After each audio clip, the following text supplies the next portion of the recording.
TSB, cepat datang penuhi ruang kemah yang disediakan.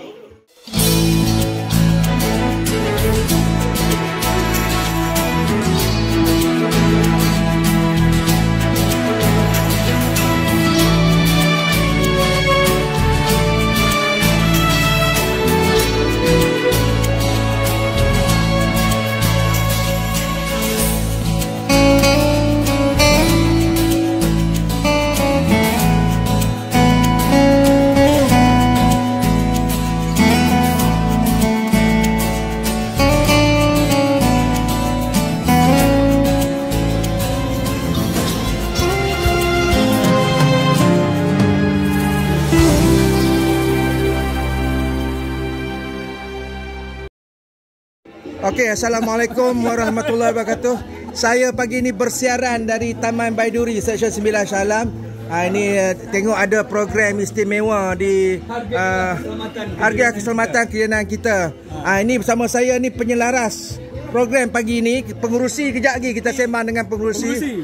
Kita sembang dengan penyelaras dulu, tanya dia, ni ramai-ramai ni ada apa ni? Pengurusi ke siapa nak bercakap ni? Tanya pengurusi. Haji Rahmatullah. Haji Rahmat.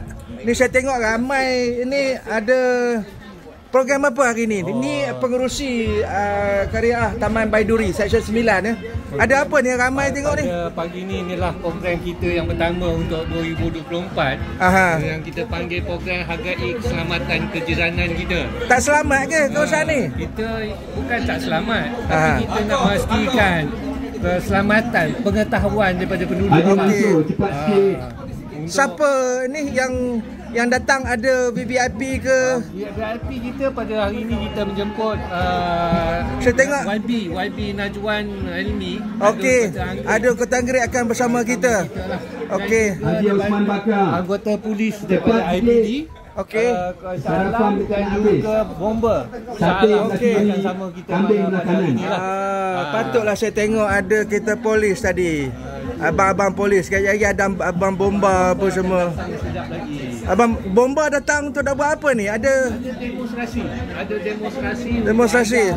Siapa yang berminat nak mencuba menggunakan fire extinguisher tu. Tadi saya dengar ni Abang Arifin kata ada nak bakar kereta sebiji. Dah dapat ke kereta yang nak dibakar tu? Dapat, kereta Kelisa. Kereta Kelisa. Warna biru. Warna biru. Sumbangan pengurusi. Model dia berapa? Skill dia 1/500. Kita tengok ni ceria ni. Residen Taman Seri Baiduri ya. Boleh minum sama. Tadi saya nak datang tadi, Abang Arifin kata datang ke TSB. Saya ingatkan terminal Sungai Besi. Jadi anggaran kehadiran kita berapa hari ni? Kita agak dalam 60% lah, 60% daripada penduduk sini. Yang datang. Berapa ramai penduduk, berapa unit rumah? 80 unit rumah di 80 unit rumah ya. Rumah lah. Okey. So, kita harap, kita tahu hari ini Sabtu, jadi Sabtu ni banyak program-program, tapi alhamdulillah tengok daripada kehadiran tu amat baik dan sambutannya amat baiklah, insya-Allah. Terima kasihlah saya sebab ada makanan kegemaran saya tu. Mihun. Roti jala pun ada. Kita ada breakfast, kita ada juga lunch nanti. Oh, lunch pun ada. Dan kita sampai tengah hari. Okey. So pengisiannya hari ini selain daripada ucapan perasmian oleh YB Najwan, kita ada taklimat. Okey, saudara-saudari, ini ada program dia ya. Selepas perasmian, taklimat oleh Jabatan Pencegahan Jenayah Keselamatan Komuniti. Taklimat keselamatan komuniti. Lepas tu kita ada pengurusan risiko musibah dan demonstrasi pemadaman kereta kebakaran oleh Jabatan Buah Penyelamat tu, insya-Allah 11.45 pagi kita bersurai ya. Inilah bagaimana penduduk-penduduk Taman Seri Baiduri menyambut kedatangan satu Rejab. Selamat datang Syed Imran. Jangan menyurut. YDP Wakil YDP Zon 2. APT Zon 2.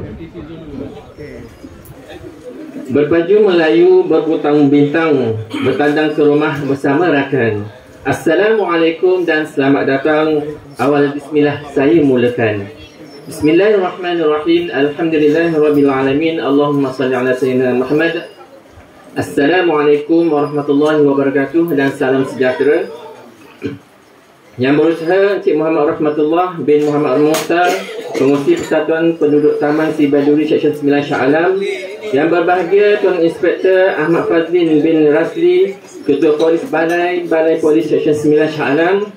Yang berbahagia Tuan Kamarul Zaman bin Abdul Rani, Pegawai Bomba Kanan 2 dari Balai Bomba dan Penyelamat Malaysia Seksyen 15 Shah Alam. Yang dikasihi tuan-tuan, puan-puan penduduk Taman Sri Baiduri Seksyen 9 Shah Alam. Alhamdulillah, bersyukur kehadrat ilahi kerana dengan izinnya dapat kita sama-sama berkumpul pada pagi ini dalam program Hargailah Keselamatan Kejiranan kita. Bagi memuliakan majlis, marilah sama-sama kita menadah tangan bermunajat, memohon doa berkat agar segala urusan mendapat rahmat. Al-Fatihah. Bismillahirrahmanirrahim. Alhamdulillahirrabbilalamin. Allahumma salli wa sallim ala sayyidina Muhammad wa ala alihi wa sahbihi ajma'in.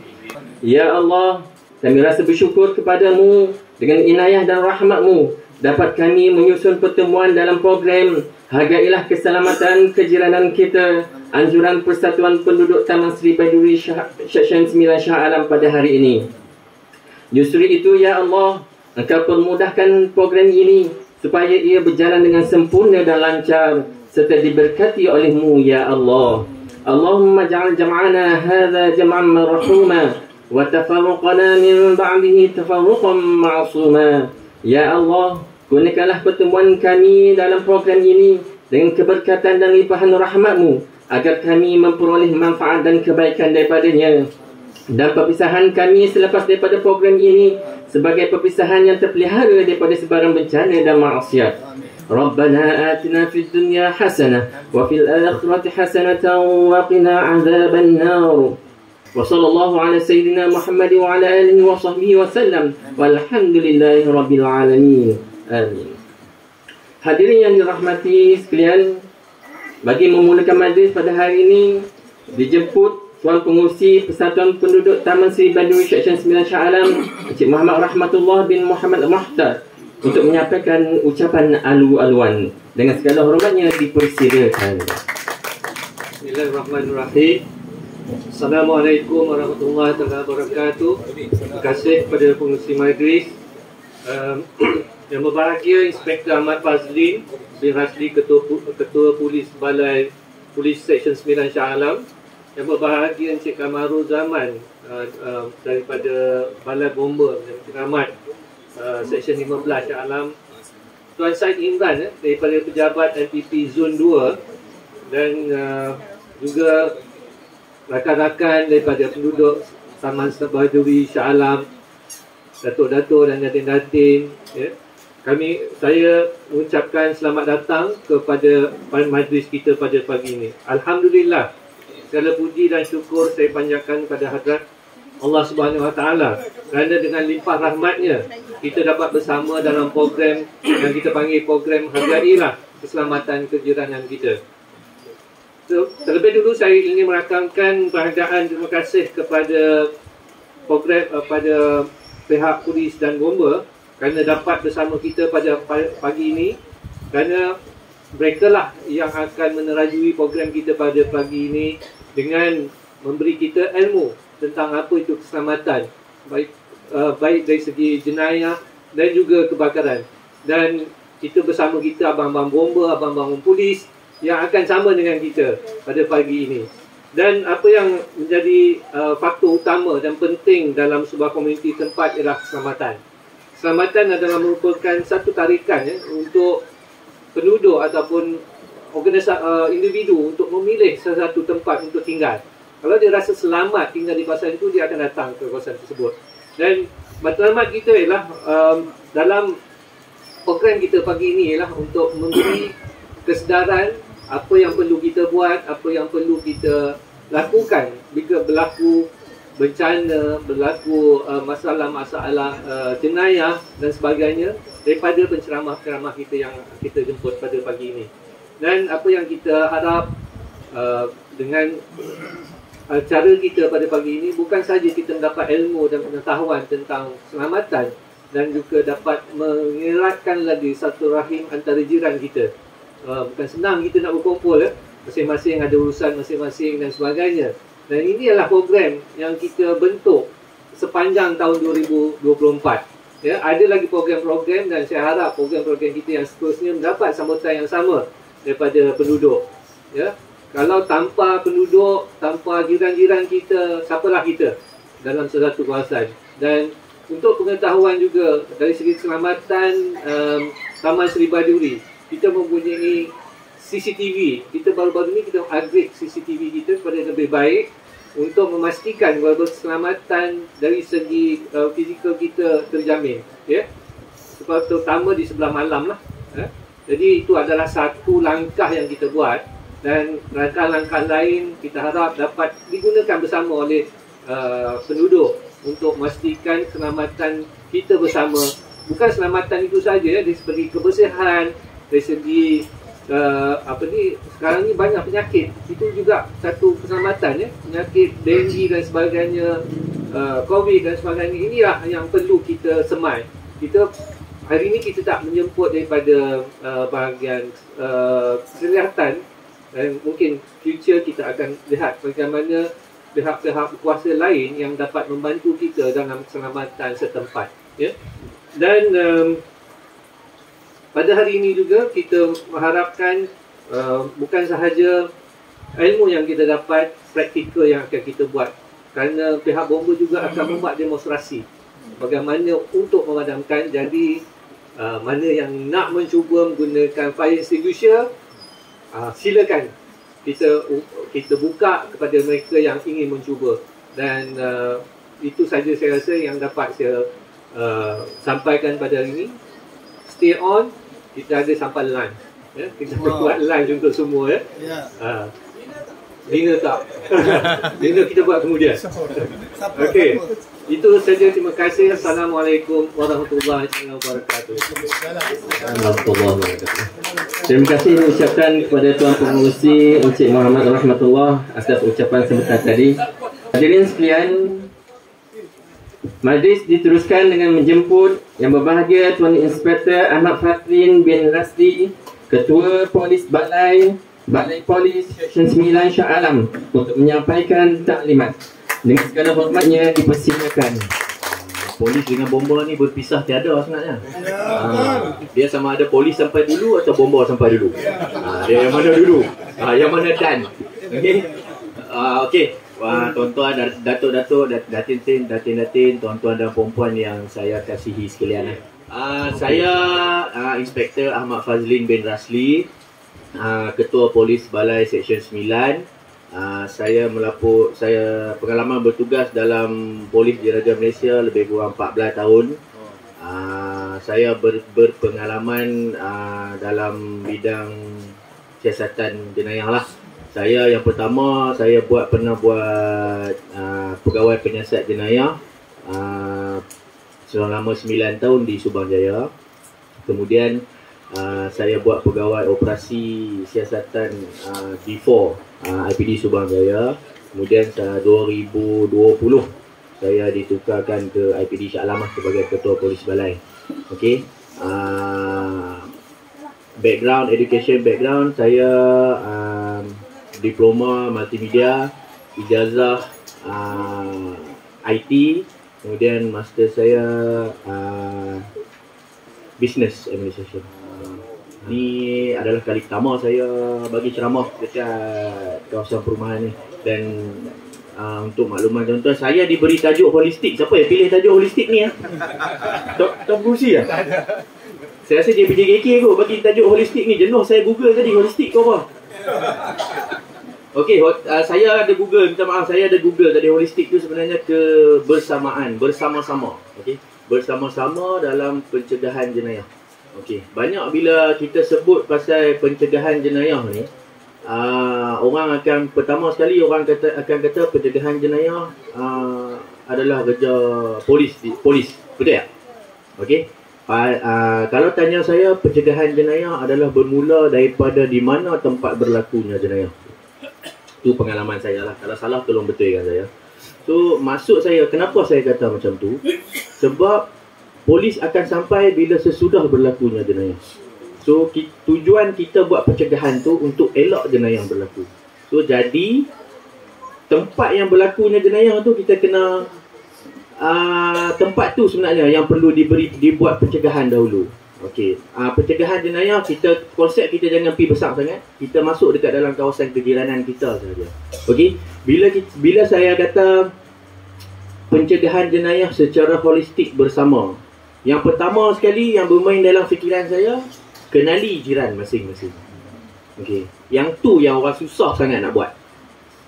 Bukan, saya tak kata kat sini Saya kata kat sini, saya kata kat kawasan lain.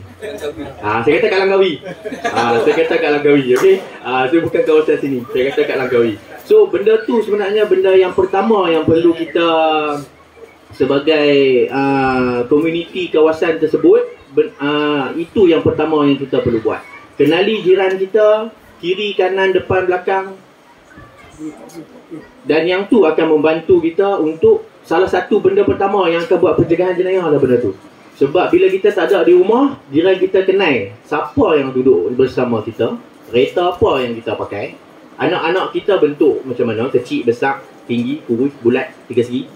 So benda-benda tu. Okey. So benda tu. Lepas tu yang kedua, dia baru masuk kepada kebersihan pun adalah salah satu konsep pencegahan jenayah sebenarnya. Okey. Kebersihan adalah daripada segi environment, tempat tinggal tu. Contoh dia rumah yang tak diselia dengan baik, rumput-rumput yang kita ada dekat kawasan-kawasan tu, tu adalah satu konsep pencegahan jenayah. Bila kita kata holistik ni, bila bekerjasama dengan polis, so sebenarnya untuk makluman tuan-tuan, kita ada saja anggota-anggota yang bertugas, yang diberi tugas mengikut sektor. So setiap kawasan perumahan tu ada 3 atau 4 orang anggota yang telah ditetapkan, dan saya rasa tuan pengurusi pun ada nombor telefon anggota-anggota yang ditugaskan untuk menjaga sektor-sektor tersebut. Okey, tugas-tugas anggota ni adalah sebab sebagai ketua polis balai, saya tak boleh nak cover keseluruhan kawasan pentadbiran saya.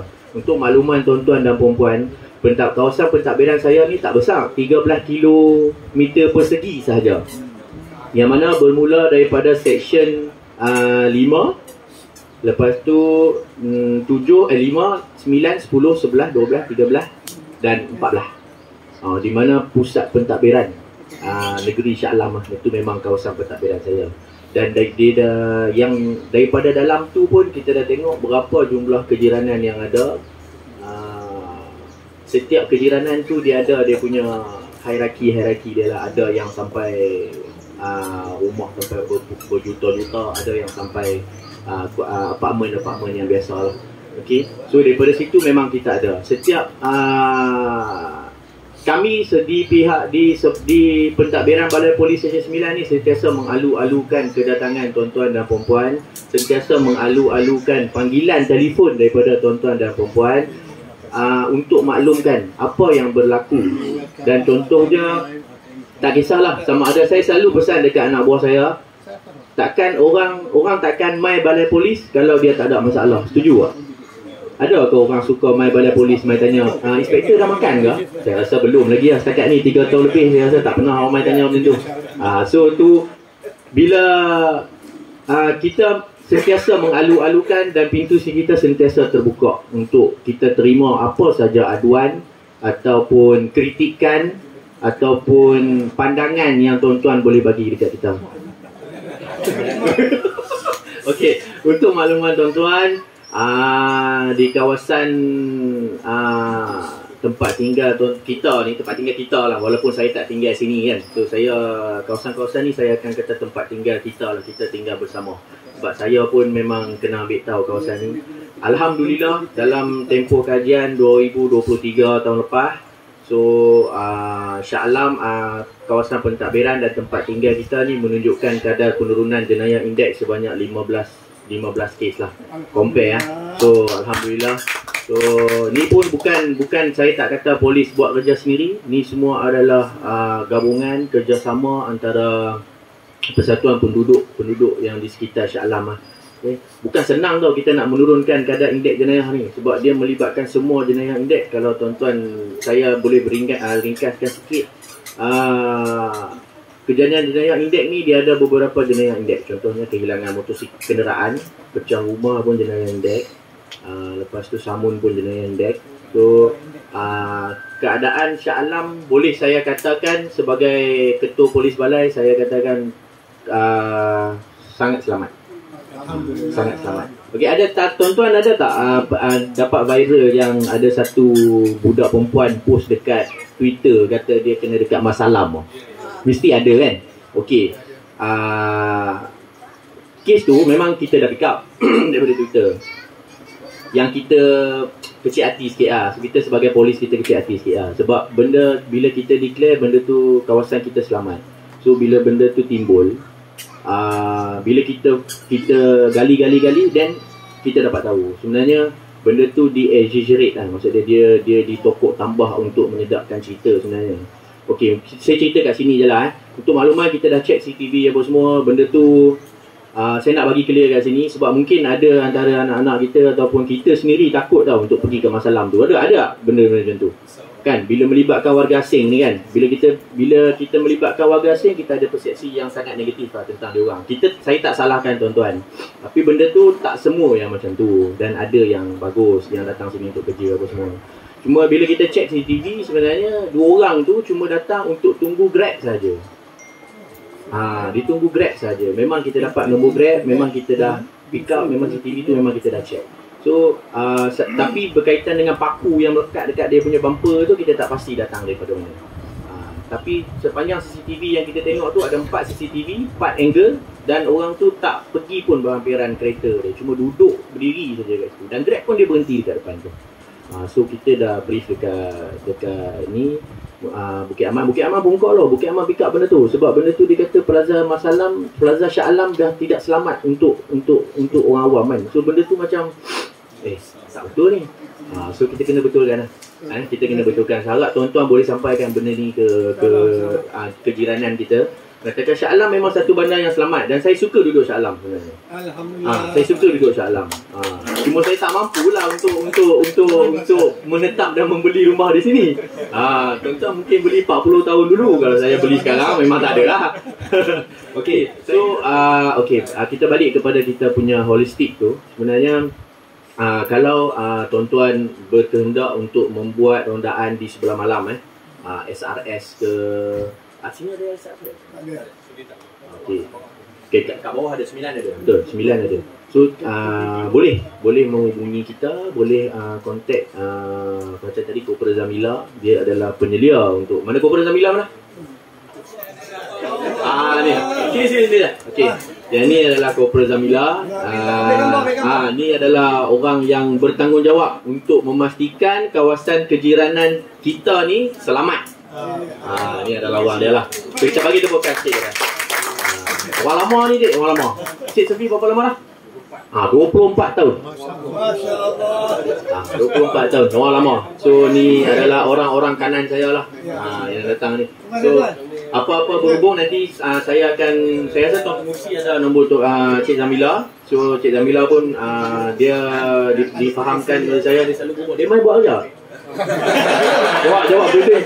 Ada. Okey. So masa dia buat dia. Okey, thank you dah. Bagi dia satu kali ya.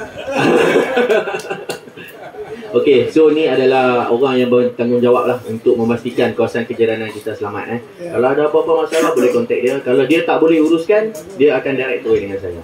Okey, sebarang masalah berkaitan dengan tapi berkaitan dengan masalah yang polis mampu buat lah, kita punya cycle kan. Okey, so daripada segi keselamatan, okey, saya tertarik dengan Tuan Pengurusi cakap tadi berkaitan dengan CCTV yang telah ditambah baik. Dia pergi ke HD kan. Okey, CCTV ni sangat membantu sebenarnya tuan-tuan dalam rumah. Okey, kalau kita tengok sekarang pun CCTV pun dah murah lah. Kan kalau kita tengok kat Shopee tu CCTV 2-3 pun dah boleh dapat. Tak macam dulu. Kalau dulu tak ada ribu, jangan mimpi lah. Memang tak ada upgrade lah. So saya punya pengalaman berkaitan dengan CCTV ni banyak masa saya IO dulu. So saya pernah tangkap orang curi kasut based on CCTV saja. Curi kasut based on CCTV saja. Tapi tuan-tuan kena ingat, okey, so, kepada siapa yang belum pasang CCTV, dan saya advise lah, saya advise untuk kita spend sikit untuk CCTV untuk keselamatan kita. Okey, dia kadang-kadang kalau kita tak ada, jiran depan ada pun boleh membantu. So kita tengok, kita boleh bincang kan, sebab tu saya kata kenal jiran kiri dan kanan. Kita tak perlu sampai setiap, kalau rumah mampu okey, tapi kalau rumah yang tak mampu tu kita boleh bincang dengan dia dan kita tengok macam mana. Mungkin dia ada di CCTV dia, angle dia berbeza tuan-tuan. Ada yang sampai 180, ada yang 90, ada yang ada 120 dia punya angle dia tu. Dia punya tu boleh membantu sebenarnya. Okey. So CCTV, bila kita dah CCTV ni, banyak orang cakap CCTV kita akan bagi vendor yang tentukan kedudukan CCTV. Betul tak? Ada tak kita pernah ikut vendor tu? Siapa yang dah pernah pasang CCTV kat sini? Ada rumah dia CCTV. Boleh tak? Boleh bagi tahu saya? Seorang tak ada? Serius lah? Ada kan? Okey. So mungkin malu nak angkat tangan. Okey tuan-tuan, siapa yang selalunya vendor yang akan tentukan kedudukan CCTV kita, betul? Betul? Kita tak pergi ikut vendor, kata saya nak pasang kat sini, saya nak pasang kat sini, nak pasang kat sini. Sebenarnya benda tu kita perlu buang. Kedudukan CCTV kita sendiri yang tentukan. Sebab kedudukan rumah tu hanya kita saja yang tahu di mana tempat yang paling sesuai untuk diletakkan. Sebab vendor dia pergi banyak rumah, satu hari 2-30 rumah untuk dia pasang. So dia tak study kita punya kedudukan rumah. Dan benda tu sangat penting. Dan bukan berlaku di sini, di Langkawi. Rumah yang besar-besar tu, rumah yang banglo tu, besar-besar tu, ada CCTV sampai berbelas-belas CCTV dalam rumah. Tapi bila jadi sesuatu, satu CCTV pun tak membantu. Ni kebenaran. Ni dah dia punya realiti dia sebenarnya. Jangan beranggapan bila kita pasang CCTV benda tu selesai. Tak. Dia bermula daripada kedudukan CCTV tu sebenarnya. Okey, kalau tuan-tuan, saya bagi ruang lah. Kalau tuan-tuan kata ada vendor nak datang, tuan saya nak pasang CCTV kat rumah, boleh tak? Tuan datang hantar anggota tuan seorang untuk tolong saya bantu. Kat mana lokasi nak pasang CCTV? Tuan-tuan boleh kontak saya. Saya akan datang dan tolong untuk tengok lokasi mana yang sesuai untuk pasang CCTV. Sebab mungkin kami lebih biasa dengan benda-benda macam ni. Yang kan, so tuan-tuan lebih tak terdedah dengan benda-benda ni. So bila kami ada sedikit ilmu tu, kita share, tak ada masalah. So CCTV sangat penting tuan-tuan. Dan kedudukan CCTV tu mainkan peranan penting. Kalau CCTV ceiling dah 6 kaki, 7 kaki, 10 kaki ke atas, CCTV daripada atas, kalau orang pakai cat boleh nampak muka agak-agak. Takkan nampak. So bersama dengan balik pada cerita saya tangkap orang curi kasut pakai CCTV tu. CCTV tahu duduk kat mana? Duduk dalam rak kasut tu. Saya bubur dalam rak kasut tu. Sebenarnya orang tu, pengadu tu, dia dah 2-3 kali hilang CCTV. So dia kata, tuan saya dah bubur CCTV tapi pengadu tak ada. Tak nampak, memang tak nampak. Cek jiran apa semua, memang nampak lompat. So saya kata, okey, kita ubah. Kita beli lagi satu TV kecil je kat dalam tu, kita sorok sikit. Dan alhamdulillah benda tu jadi betul. Dan orang tu pakai cap, dia buka almari dia. Betul yang muka dah. Betul yang muka dia. Ni pengalaman saya tau. Saya cerita pengalaman saya. Dan benda tu dapat. Kita hantar pergi Bukit Amai, kita buat face recognition dan benda tu pula. Alhamdulillah sebab dia memang lokal. Orang dadah lah, orang ambil drugs ni. So dia memang, kita memang dapat. Tu pengalaman saya. Sebab tu saya kata kedudukan CCTV penting. Masa saya dekat USJ dulu, banyak yang orang-orang yang high class ni, dia akan datang, kata, tuan saya nak pasang CCTV, boleh tak kita tunjuk? Saya bawa tuan ke rumah, tunjuk kat mana nak pasang. Jadi kita advice lah, kita tanda pasang. Alhamdulillah. So CCTV jangan kedekut satu, jangan ambil yang ambil yang middle pun okey lah. Ada satu CCTV, ada yang setengah CCTV tu sampai muka pun tak nampak. Sampai lelaki dengan perempuan pun tak ada beza. Macam mana? Okay. So Selain daripada tu, untuk maklumat tuan-tuan, kita pun memang ada buat rondaan dekat kawasan ni. So, dia sebenarnya lebih kepada kerjasama lah. Kalau tuan-tuan ada masalah, datang. Kalau tuan-tuan tak datang jumpa kita, kita tak tahu.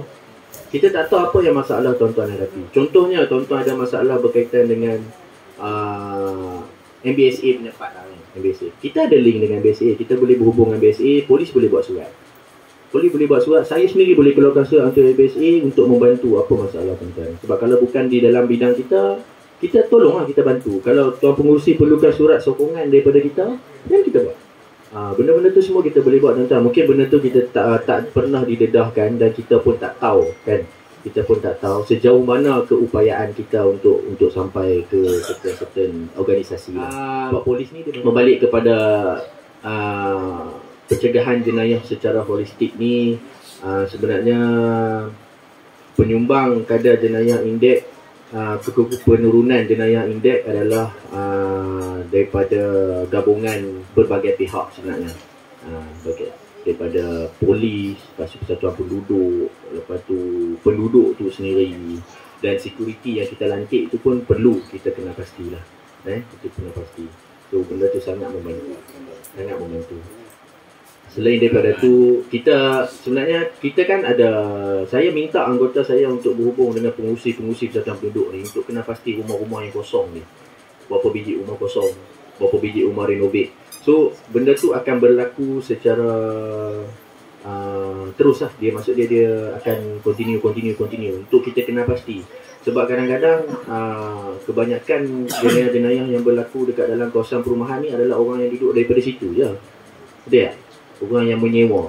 Mungkin orang duduk dekat yang memang rumah dia tak buat, tapi orang yang menyewa di situ, orang yang banyak dulu kita salahkan orang renovate kan, betul tak? Orang yang renovate kan. So kita tak kata dia buat, tapi kemungkinan tu ada. Sebab hanya dia saja yang tahu kita punya pergerakan keluar dan masuk. Itu penting. Okey. Tuan Rusi tanya pasal jenayah scam. Jenayah scam ni, saya rasa ada pernah orang kena scam lah sini? Tak ada, Alhamdulillah. Kalau tak ada, Alhamdulillah. Kalau tak ada, Alhamdulillah. Macam tahun lepas kita ada Shah Alam, tapi bukan kawasan sini lah, kawasan luar. So kerugian suami isteri, saya rasa 1.2 juta. Kita takut lah. Kita takut betul. Suami kena tipu lah 600,000 tak silap saya. Lepas tu the remaining is isteri dia kena tipu dengan orang yang sama. Dengan orang dengan penjenayah yang sama. 1.2 juta. Lokal ke ni scammer tu lokal? Kita percaya luar lah. Kita percaya luar. Hitam lah tu katanya. Kita tak pasti hitam ke putih. Kita tak boleh kena pasti.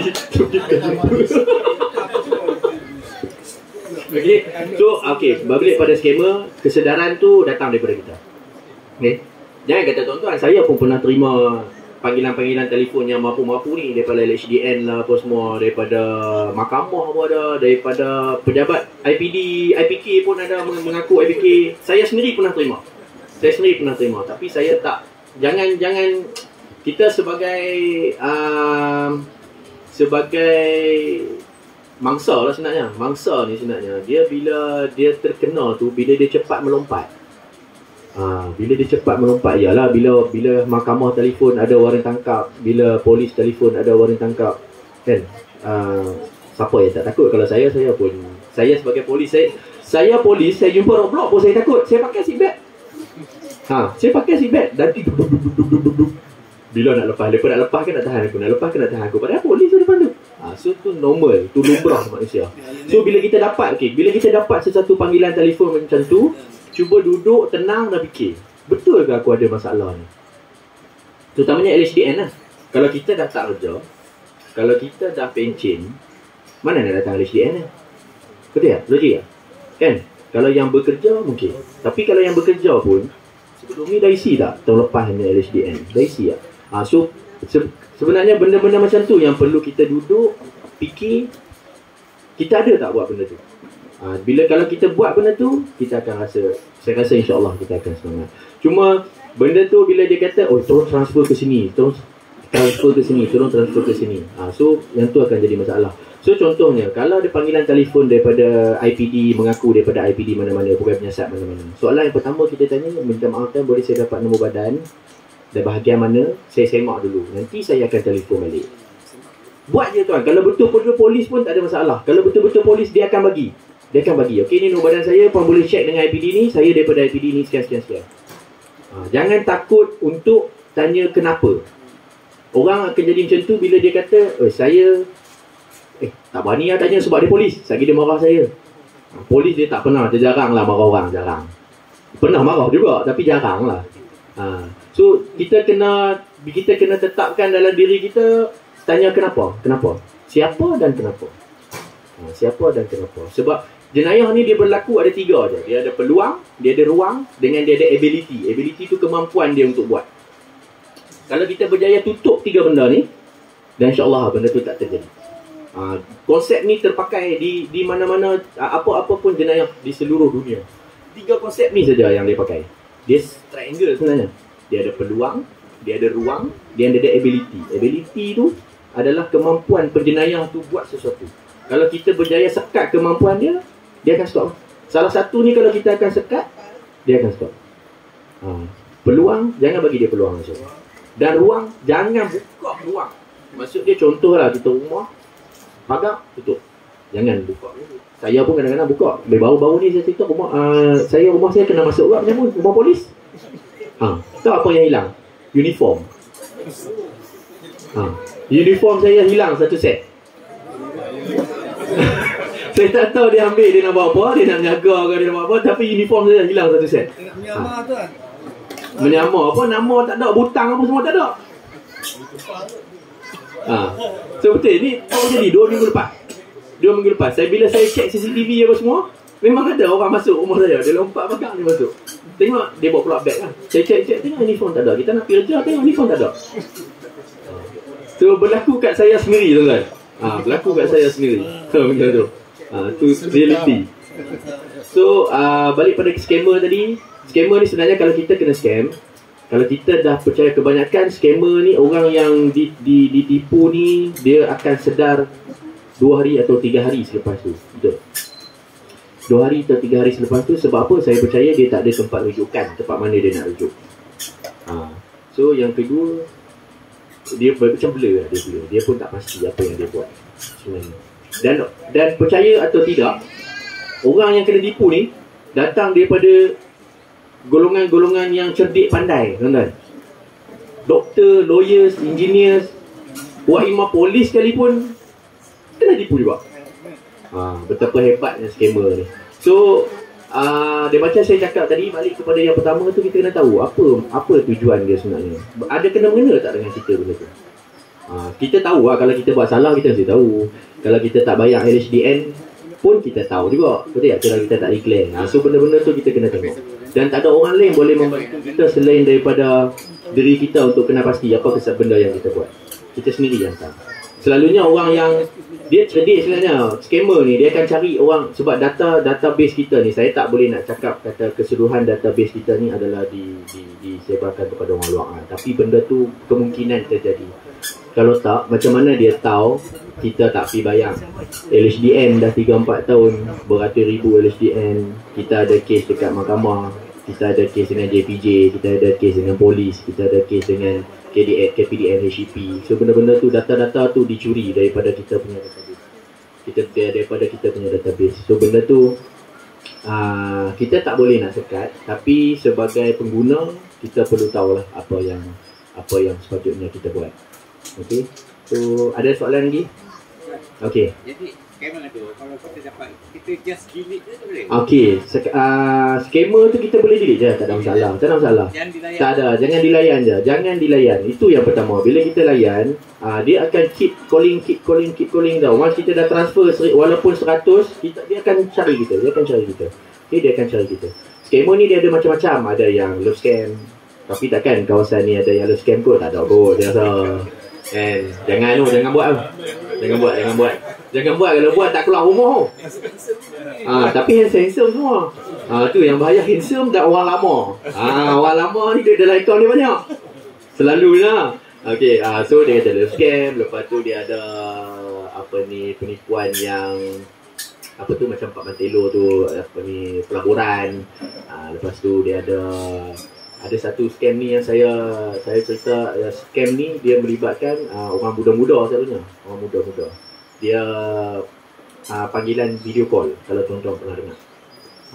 Video call, lepas tu benda ni dia jadi urutan lah. Dia bila dia dah buat video call, pelik-peliknya video call, lepas tu mungkin ada yang tergelak ni, pengalaman ni. So benda tu dia akan dia keep repeating lah. So benda yang saya punya advice untuk tuan-tuan, kalau ada scammer, kita kena pasti scammer, pergi buat laporan polis, lapor je, tak ada masalah. Sebab orang kata kalau pergi balai polis buat report ni, bila ada kes jenayah saja kita pergi buat balai polis. Sebenarnya tak. Sebab laporan polis tuan-tuan tu, kita akan buat semakan setiap hari. Contoh je saya akan buat semakan setiap hari. Setiap pagi saya masuk office, tu benda pertama saya akan tengok. So laporan ni ada tak unsur-unsur jenayah yang pertama? Lepas tu yang kedua, dia boleh membantu tak berkaitan dengan kita punya siasatan dan pencegahan. Benda tu perlu. So kalau tuan-tuan pergi buat, dia akan jadi report biasa je lah. Kalau tak, saya syaki kan. Tapi benda tu kita take note. Benda tu kita akan salurkan kepada komersial dan benda tu kita take note. Jangan anggap laporan tuan-tuan tu kita buat akal. Tak. Sebenarnya kita akan review setiap hari. Dan tugas tu adalah tugas saya lah untuk review. Betul. Dan orang takut kata pergi buat polis pun kerugian 100 je pun. Boleh tak? Mesti ada cakap kerugian 100 je pun. Buat apa? Buat report polis pun bukan boleh tangkap pun. Sebenarnya dia, kalau dia bukan tangkapan tu isu dia. Isu dia adalah maklumat yang tuan-tuan bagi tu. Betul? Maklumat yang tuan-tuan bagi kat kita tu, itu sebenarnya isu dia. Dia punya intipati dia yang tu. Memang kita kadang-kadang tak boleh buat tangkap, tak boleh tangkap pun, tak kena pasti pun. Tapi kalau dah 20 orang, 30 orang buat laporan yang berkaitan dengan suspek yang sama, benda ni akan jadi trigger lah. Benda ni akan trigger. Kenapa benda ni terus berlarutan dan benda yang sama? So benda tu sebenarnya kita punya siasatan, kita punya kajian adalah daripada laporan polis yang tuan-tuan buat tu. Okey, jelas lah skema? Memang ada progres. Cuma kita tak war-warkan je lah benda tu. Sebab contohnya berkaitan dengan penipuan haji kan, haji dan umrah kan. Benda tu memang kalau main musim haji macam-macam. Sampai ke airport pun tak ada ni apa semua. So benda-benda tu sebenarnya benda-benda tu kalau satu dia okey. Tapi bila dah banyak sangat laporan polis yang dibuat, benda tu dia akan trigger. So benda tu saya bagi trik tu. Saya bagi tips. So benda-benda tu. Jangan sembunyikan apa masalah tuan-tuan lah. Jangan sembunyikan masalah tuan-tuan. Kalau boleh cerita je. Saya pernah cakap dekat anak buah saya. Saya selalu cakap dalam taklimah pagi, saya selalu cakap, bila orang tu datang kat kita buat report, terima saja apa laporan polis yang dia buat. Jangan tolak laporan polis. Okey. Adakah polis boleh masuk ke dalam kes ini polis? Okey. Boleh report tak? Berkaitan dengan keganasan rumah tangga. Keganasan rumah tangga ni banyak berlaku lah. Banyak berlaku. Tak kira daripada segala peringkat lah. Okey. Keganasan rumah tangga ni sekiranya sesuatu lah. Dia ada satu di sebelah. Jabatan Jabatan Jenayah di sebelah. Dia memang dia memang bidang dia untuk keganasan rumah tangga ni. Tapi soalan puan tadi, adakah polis akan masuk campur? Okey. Polis akan masuk campur sekiranya benda tu berlaku pergaduhan di antara adik-beradik itu. Pergaduhan bergelut ke, bertumbuk ke, tikam ke apa ke, polis akan masuk campur. Itu adalah bidang sudah masuk kita punya. Kalau adik-beradik, kalau suami isteri pun sama. Sebab tu dia ada akta keganasan rumah tangga yang digubal khas, undang-undang digubal khas untuk masalah-masalah ni. So kalau kita bergaduh keluarga, kita panggil polis, yes kita datang. Tapi kita tak akan masuk campur. Kita datang untuk sebagai orang tengah untuk selesaikan. Itu saja. Itu saja. Kita tak akan masuk campur untuk kata ni sepatutnya bagi dekat dia ni. Tak. Itu bukan kita punya bidang kuasa lah. Benda tu kita akan masuk campur bila satu-satu laporan polis dibuat. Saya bergaduh dengan abang saya kena tikam. Yes. Itu kita kena. Bila dah berlaku sesuatunya jenayah. Tapi kalau berlaku juga antara keluarga sebelum berlakunya jenayah, kalau tuan-tuan ada masalah, boleh je, tak ada masalah. Sebab kita memang ada MPV dan URB yang memang ronda dekat kawasan-kawasan ni. Kita cuma hadirkan diri untuk kita selesaikan, sama ada nak teruskan laporan polis atau nak selesaikan di sini. Itu saja yang kita mampu buat. Sebab tu di luar bidang kuasa kita lah untuk masuk campur urusan keluarga, penyelesaian keluarga. Ada lagi? Ustaz. Ya, Ni tadi berbalik pada rumah kosong. rumah kosong betul. Adakah kita sebagai jiran perlu melaporkan pada balai polis? Tak, kalau satu-satu jiran tu banyak pula kan. Kita bagi tahu kat pengurusi je. Oh, polisi. Pengurusi je. Pengurusi tak ada kerja kan? Kita bagi dekat pengurusi je. Kita bagi kat pengurusi je. Ya, pasal dia mungkin dia tak report dekat polis kan, dia nak tinggalkan rumah dia. Yes, betul. Macam-macam masuk. Betul. So, benda ni berlaku selalu bila time cuti lah. Kan? Bila time cuti kan? Berlaku di rumah saya tu. Ha. Dia tak ada orang tak bagi tahu saya kan. Jadi saya balik kampung. Tengok malam polis panggil saya tu balik. Ke rumah saya masuk juga. Sebelah je? Dah habis lah. Dah habis lah? Dah habis. Okay. So, untuk yang tinggalkan rumah lama-lama, dia kan kita ada buat satu jom balik kampung. Betul SI? Jom balik kampung kan? Jom balik kampung. So, kita ada war-warkan benda ni kepada penduduk siapa yang nak balik kampung, maksud dia lama lah, seminggu dan lebih ke atas, masa musim perayaan. Selalunya benda ni keluar pada musim perayaan sebenarnya. Tapi amalan dia masa musim perayaan. Tapi untuk maklumat tuan-tuan, kalau tuan-tuan nak tinggalkan rumah contohnya lama lah, tak ada masalah pun. Tuan-tuan datang ke balai, tuan saya nak tinggalkan rumah 2 minggu, saya nak pergi overseas. Kita bagi dia isi borang, tak ada masalah. Dan kita akan tengok dah benda tu. Bagi tahu kat pengurusi dan kita akan buat. Atau pengurusi pun akan datang, okey tuan, ni ada 10 orang, dia nak cuti, pergi overseas bersama-sama ke family day. Ni antara rumah-rumah dia. Dan kita minta dia isi borang. So benda tu memang kita buat je benda tu, diteruskan. Cuma benda ni dia akan diwar-warkan, dia akan naik balik bila time baru Cina, cuti balik. Sebenarnya jenayah ni tu pun time kita ada kat rumah baru orang masuk kalau dia nak masuk kan. Boleh kita saja maklumkan. Sebab benda ni kalau kita tak maklumkan, bayangkan kalau kawasan perumahan ni ada berapa ratus biji rumah. 80 biji rumah pun kalau kita nak tengok sebiji rumah tu susah agak, pening agak pengurusi kalau nak check satu-satu biji rumah setiap kali cuti. So dia maklum kat kita boleh buat. Okey, satu lagi kenal security Tentu saya tertinggal benda ni. Mungkin saya tertinggal benda ni. So kita duduk dekat kawasan ni, kita kenal security kita. Itu kita kenal. Dan make sure security tu kenal kita. So sedia kita bertegur siapa lah dengan dia. Kan? At least kalau kita, ni si Fulan bin si Fulan ni rumah dia nombor 34. Bila kebetulan kalau kita balik kampung dia ronda, kenapa 34 ni nak menyala lampu? So itu yang saya maksud saya. Kenal security yang bekerja di kawasan kita. Kalau boleh tu tegur je lah, ajaklah dia minum ke apa. So benda tu selain daripada mengeratkan silaturahim antara kita dengan security tu, dan benda tu juga akan memberi, secara tak langsung akan memberi kemudahan dan kepada kita lah, kepada family kita. At least dia kenal family kita, ni anak si Fulan ni. Okey. Kan? So benda tu pelik. Benda tu. Cuma sekarang hari tu, untuk reminder lah. Hari tu kita ada 2-3 minggu lepas kita ada satu kes yang bukan di Shah Alam, tapi di keluar daripada Shah Alam. Benda ni menarik perhatian sebab dia melibatkan Latin. Dia melibatkan pecah rumah berkaitan dengan penjenayah di Latin. So kalau tuan terkesan, dia akan Latin ni dia punya MO dia akan menggunakan kenderaan-kenderaan mewah. Kenderaan-kenderaan mewah. Dia tak pakai Wira ni, tak. Dia akan pakai kenderaan mewah. Kalau tuan-tuan tengok terkesan, tapi saya harap tak ada lah. So untuk reminder, kalau tuan-tuan terkesan kenderaan-kenderaan mewah yang parking lama-lama depan rumah, yang datang ronda mewah ni, mesti orang tanya mewah ni kereta jenis apa? Dia ada pakai Velfire, dia ada pakai Alphard, dia ada pakai BMW, dia ada pakai Mercedes. So kereta-kereta mewah yang memang ratusan ribu ringgit. So ni dalam MO dia. So kalau ada benda tu, minta tolong maklum kat kita. Yang selain daripada ni lah, kalau jiran kita pakai tu, kita kenal dengan kereta dia kan, yang selain kereta yang pelik-pelik tu. So benda ni memang hot dah sekarang, memang tengah hot dah. Kita dah tangkap dah sebenarnya. Kita dah tangkap 3 orang tak silap saya. Dan dia punya rampasan pun RM100,000 kak. Dia rampasan pun RM100,000 kak. Dan dia orang ni dia very professional. Dan dia pakai glove, dia akan pakai. Dan kalau dia kan tangan kita ada bulu-bulu ni, dia akan pakai long sleeve, dia akan pakai, dia akan memang protection lah, well protected. Dia memang jaga tu.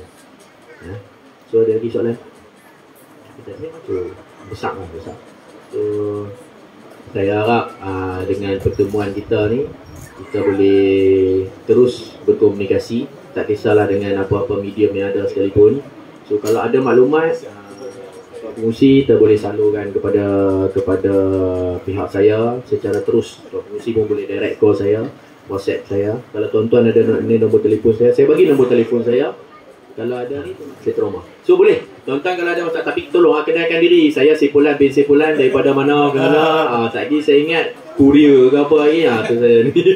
Tolong beritahukan saya dan insya-Allah apa yang saya boleh bantu saya akan bantu. Apa yang kalau saya tak boleh bantu, saya akan cari jalan untuk membantu dan kita sama-sama selesaikan masalah tuan-tuan. Tinggalkan pelak mesin peti air sahaja, yang lain semua cabut. Kuih-kuih pun cabut. Kuih kalau air tak ada, dia akan panas. Banyak kes saya pergi, kuih terbakar, kuku terbakar. Okey. Satu lagi, kalau kebakaran elektrik sekarang ni overload banyak. Overload ni dia melibatkan DB box.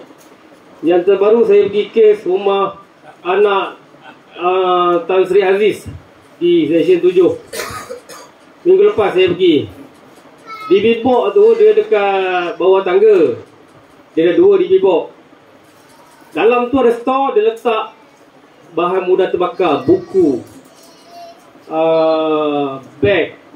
Bila spark, walaupun dia spark jadi tak ada terbakar tau. Dia bila dia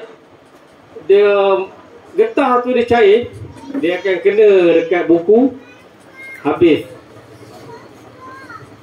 dalam 10% lah sampai ke tingkat 3. Nasib baik kami sampai awal. Kalau kami tak sampai awal tu, satu rumah habis 3 tingkat tu. Rumah teres berkembar Seksyen 7. Rumah Tan Sri Aziz lah. Ya, rumah anak dia. Okey. Selain daripada itu, kebakaran dapur gas. Untuk maklumat, tong gas takkan meletup walaupun sebesar mana pun kebakaran itu berlaku, kecuali valve dia bocor. Gas akan keluar. Itu yang mengakibatkan tong gas itu akan meletup. Dia akan puff, dia akan jadi macam roket. Okey. Kalau jadi hose keluar api kat ujung tu, jangan panik. Tutup melalui tangan dia bergula-gula. Kalau tak panik, jadi jangan panik je. Okey.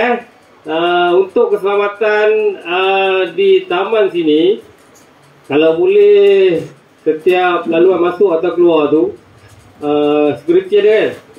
Okey, kalau boleh, masa kami ni takkan nak tunggu security tu buka tu, dah dengar je bunyi siren je terus buka. Sebab kalau terjadi kebakaran, api merebak dalam masa 4 minit. Kalau boleh, ada kecemasan walaupun ular tak ada salah, call je balai direct terus. Kalau call ke 999 lambat, betul-betul lambat. Lalu dia kata bomba lambat. Kami terima panggilan pun dalam masa 4 atau 5 minit baru sampai ke balai. Kalau kebakaran nak tunggu 4-5 minit hangus. Tambah kalau jenis rumah kampung macam Syekh Alam ni, okey, Syekh Alam ada satu balai saja. Anggota dia satu pasukan ada 34 orang, satu balai ada 101 orang. Nak jaga 36 station termasuk Sungai Kandis, Bukit Lancung. Jauh tak jauh. Balai ada satu pasukan, saya yang bertugas siang ni 34 orang. Itu yang tak termasuk cuti. Bercuti, tugas khas, macam-macam tugas. Itulah penyelamat, itulah padam api. Kami bukan setakat padam api je. Ular, biawak, kucing. Kalau nak cerita spender dalam mesin basuh pun pergi. Banyak kali dah. Tu baru-baru ni saya terima kereta rosak dari bomba. Saya dah cakap kat dia, bomba datang apa-apa. Saya rosak katanya. Boleh datang repair tu. Oh, jam saya cakap. Saya dah cakap macam mana lagi dah. 3 kali. Telefon balai bomba Seksyen 15. Kereta saya rosak, boleh turun datang tu. Allah. Memang tak boleh nak fikir. Mana dia boleh telefon, motor rosak dengan bomba. Okey, apa lagi soalan? Saya pun nak cakap banyak-banyak lepo ni. Okey, teruskan. Boleh terangkan alat-alat pencegahan yang sepatutnya ada di rumah. Okey. Dan kaedah menggunakanlah kalau boleh. Kaedah tu kalau okey, terutama smoke detector yang paling penting di rumah. Smoke detector. Sprinkler ni tak boleh pasang sebab sistem dia terlalu detail nak pasang buat piping. Bila terjadi kalau sprinkler ni tahap suhu tengah masak dapur tiba-tiba puff, dia keluarkan air, habis satu rumah. Kalau smoke detector tak ada masalah, dia akan bunyi titik-titik menandakan asap dalam rumah tu terlalu tebal. Dia akan detect kat situ je. Apa ni, kalau macam pasang smoke detector tu, dia akan, kalau siapa yang pasang CCTV, dia akan hantar kat CCTV kan, tengok okey asap dekat rumah. Kalau boleh kita detect, telefon balai terus, lagi senang. Itu je, smoke detector yang paling mudah. Lepas tu standby alat padam api. Alat padam api kalau kat rumah biasanya yang 8 kilo lah, yang besar tu. Dalam 9 kilo. Yang dalam kereta tu 1 kilo kan. Cukup. Itu untuk bantuan awal. Semua jenis kebakaran boleh guna A, B, C. Apa ni, alat padam api tu, yang macam belakang tu. Dia expired, dia kena refill dia. Dia dekat tolok tu, dia ada hijau. Kita kalau kita tonggeng dia akan bunyi pasir turun. Kalau berdebu tu maknanya dah keras, kita kena refill yang baru. Kalau personal boleh pakai, kita refill balik. Tukar, buang yang lama, refill yang baru. Tak pakai, tak padam kalau yang dah expired. Tak faham? Yang dah expired, dah pakai. Tak boleh pakai. Dia kena refill. Dia kena tukar yang baru. Pergi dekat stesen 23 dah lah. Servis balik, tukar apa ni, bubur powder yang baru. Kena cas lah dalam RM10 pun. Itu lah. Dia kalau syarikat yang besar-besar je, dia kena pakai, ada kad surat untuk alat padam api tu, ambil lesen. Kalau kita ni setakat 1-2 ni, pergi sana je refill, beli biji tu, pergi refill sana, tak payahlah buat apa ni, macam dia bagi sertifikat tu. Tahun sekali kena renew. Kalau dekat rumah tak payah, dalam kereta ke, selagi tak keras fire extinguisher tu, tapi jangan letak dekat atas lantai. Dia kena jarak dalam 2 kaki, 3 kaki berlantai, sebab dia akan keras. Dia letak atas lantai, dia akan keras. Pasal tu fire extinguisher ni dia kena gantung. Letak ke atas dia akan keras sebab simen sejuk. Okey, CO2 ni dia dalam rumah boleh guna, tapi dia terlalu sedikit. Kalau pakai powder ni, dia kalau walaupun api tu besar sikit lah daripada yang biasa, tapi jangan terlalu besar. Dia boleh guna. CO2 ni kejap lah, dia macam angin dia. Dia terlalu cepat sebab dia, kalau ruang tu macam ada angin ke, dia ruang tertutup. Yang kecil boleh guna CO2. Tapi saya sarankan guna powder lah. Sebab CO2 ni kejap sangat, dalam 2-3 minit dah habis. Kalau nak cuba, kalau ada siapa yang buat CO2, try. Tempat terbuka memang tak padam-padam. Kalau tempat terbuka ni memang tak padam. Confirm. Nak tanya sikit pasal zaman-zaman sekarang ni, banyak kereta mengarah ke EV, electric vehicle. Jadi baru-baru ni saya terbaca ada port station EV yang terbakar. Itu nombor 1. Adakah dianya di bawah kuasa bomba atau atas siapa untuk mengesahkan installation itu selamat atau tidak? Yang keduanya, yang saya faham, kebakaran kereta EV ni bukan macam kereta gasolin biasa. Jadi apa yang tuan boleh nasihatkan, sebab dia api tu lebih panas daripada biasa. Terima kasih. Okey, dari soalan pertama tu, tahu saya dia bukan ada bomba, dia ada dia ada syarikat dia, bukan ada bomba. Bomba ni untuk perumahan sahaja dengan kilang-kilang syarikat. Kalau pasal Petronas ni bukan ada bomba, cuma kami boleh meluluskan sahaja. Stesen minyak kan, kami boleh meluluskan saja, kami keluarkan surat. Mengenai sistem tu, tahu saya tak ada.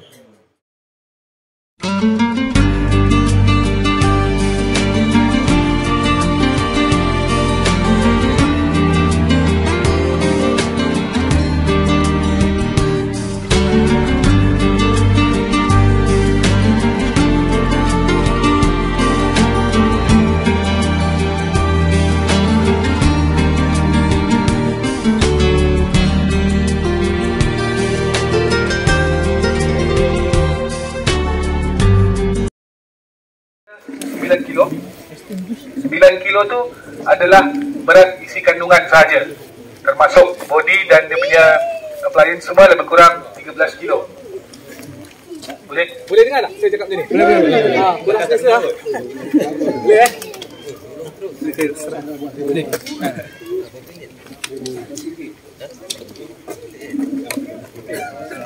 Dekat sini tuan-tuan boleh tengok dia punya coding. Alat padam api ni ada 4 jenis. ABC powder, CO2, foam dan juga air. Kalau dulu dia berbeza tong ikut color ni. Tapi sekarang ni ISO dah selaraskan tong semuanya merah. Tapi coding untuk kandungan kena tengok kat sini. Maknanya lain color, lain isi kandungan. Okey, untuk ABC powder dia boleh padam ada 4 kelas api. Macam dia cakap dia boleh padam hampir ke semua jenis api. Tugas dia ni adalah dia akan melemaskan api tersebut, yang mana dia buang oksigen.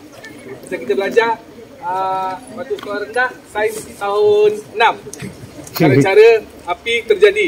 Api terjadi daripada 3 jenis unsur: oksigen, bahan api dan juga haba. Kita buang salah satu, api tak akan terjadi.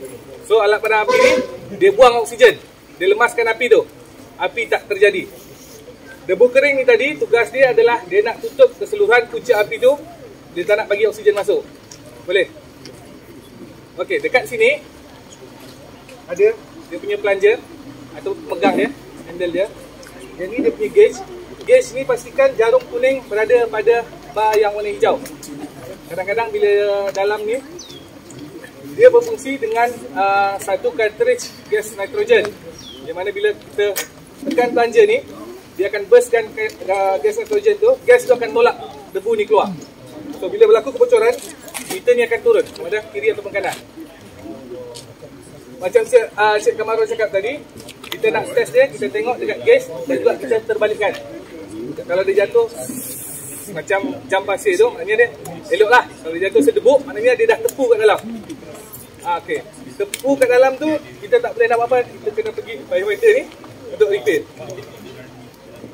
Okey, dekat sini adalah dia punya hose dan ni adalah dia punya nozzle. Nozzle dan juga skirting.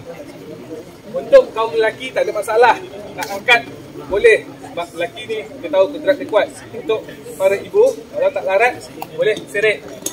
Tak ada masalah. Dia heavy duty, dia ada skirting. Tak larat nak seret, letak boleh, tak ada masalah. Dia heavy duty.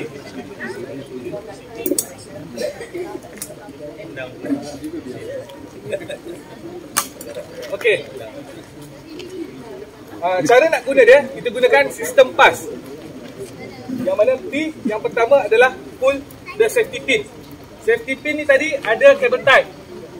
Tuan-tuan nak release cable tie ni, twist, bagi dia putus, baru tarik. Kemudian burstkan sekali, kita nak tengok dia elok tak elok. Lepas tu kita pergi pada A. A adalah aim. Ambil nozzle, pegang kat ujung ni, aim, hala ke